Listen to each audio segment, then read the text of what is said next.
Andy Murray, he was been joking about myself and him playing a match. And I'm like, Andy, seriously, like, are you kidding me? Because for me, men's tennis and women's tennis are completely almost two separate sports. So I'm like, if I were to play Andy Murray, I would lose 6-0, 6-0 in 5 to 6 minutes, maybe 10 minutes, because Over at the men's, Harry Kane, he's strong. Oh, he's fallen over.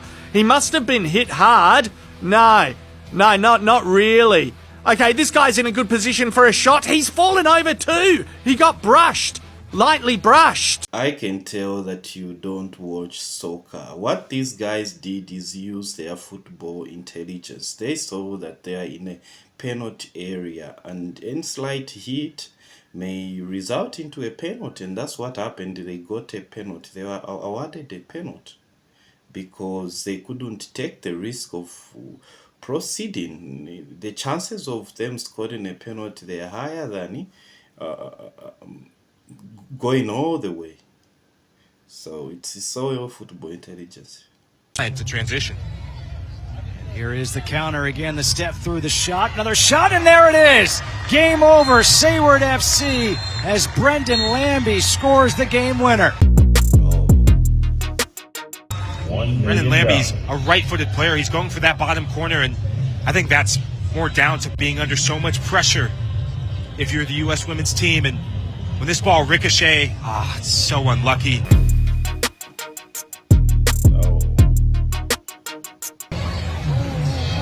Here's a turnover. Jarvis, there it is. Game over.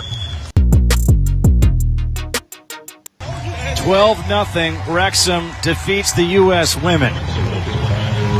And Wrexham just proved to be too tough for this team. You never know what can happen. Harris here with the ball at her feet, and she's pressured, and that'll be it. Como 1907 knew the job they had to do coming in here. What a treat put on for these two fan bases, two of the best fan bases we've had at this tournament.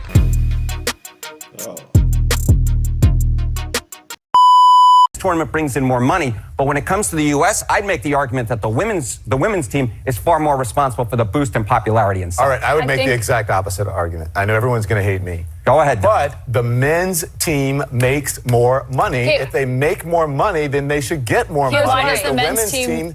The men's team makes more money because because people are more interested in it. Guess In the starter's hands. So let's see Asafa Powell. He got away as you'd expect. He's going to gobble up the lead early. Riley Day, bro, just look at the difference, dude. Look how fast the men are. Jamaica in third or maybe even second place now. the back straight from the US team. Fantastic to see her. Only man against women. So. Oh, the distance keeps on increasing. They ain't gonna catch her. Oh.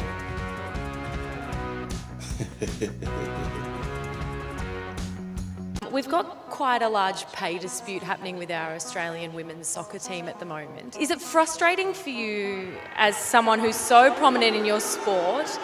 And we heard you say on the Ellen show the other day you are the richest fighter in UFC, that sort of thing is still going on? I think that how much you get paid should have something to do with how much money you bring in. I'm the highest paid fighter, not because Dina and Lorenzo wanted to do something nice for the ladies. They do it because I bring in the highest numbers. They do it because I make them the most money. And I think that the money that they make should be proportionate to the money that they bring in. Do you believe that men have a biological advantage over women in sports? They might. Depends on what sport we're talking about. So you're totally fine with men in women's sports? Yes, they are women. You know what's going to happen, right, if they continue to allow people that are going to identify as women? It's the end of women's sports. Just have sports. Just have sports? Goodbye to women in sports then. There's a biological advantage that men have over women. It's not fair. I'm not saying that it's fair. Yeah, it is not fair. After the years that we've spent fighting for women's rights. Okay, we got a good old-fashioned arm wrestling match right here.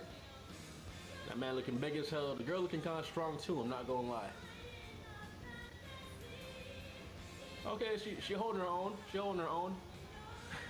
She's making a lot of movement. But look at her exertion compared to the man.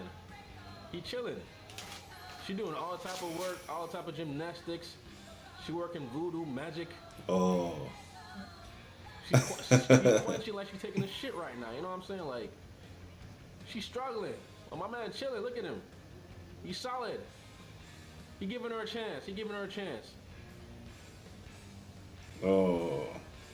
Fastest woman to ever run 100 meters is FloJo, and her time was 10 seconds, 0.49, and that was in 1998. The fastest woman ever to run that race. Where the fastest man, Usain Bolt, is at 9 seconds, 0.58, and he ran that in 2009. So now my question to you, where do you think FloJo, the fastest woman ever to run the 100-meter dash, where she would rank amongst the men? So here is the official ranking for the 100 meters, and as you can see, FloJo is number one with her time of 10.49 seconds, the fastest woman ever in the history of the world to run 100 meters. So now here are the men's ranking. Usain Bolt, he's number one with his 9.58 seconds. If we just take FloJo's time and placed her on the men's chart, she would be tied for 7,090th place. Oh.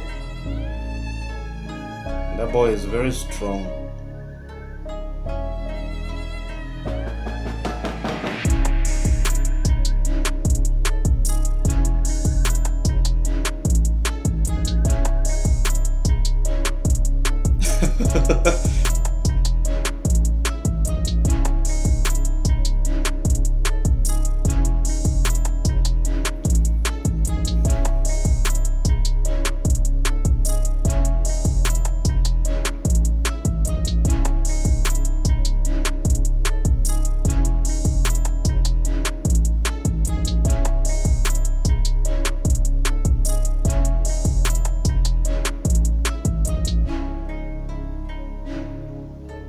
He has more weight on there.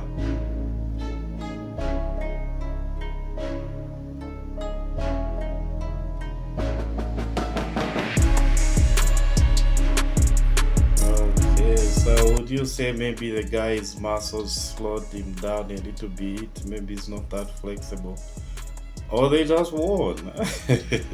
What would happen if a female footballer gets pregnant? This happened to Sarah Gunners-Dottir, a female footballer that plays for Lyon. She got pregnant at the middle of the season. After the first 3 weeks of the pregnancy, Lyon offered her a deal where she would stop playing until the child was given birth to. After the agreement had been made, Lyon paid her for the first 2 months of her leave and refused to pay for the remaining 8 months. So she took the matter to the Federation of Professional Footballers, and she eventually won the case and got her full payment.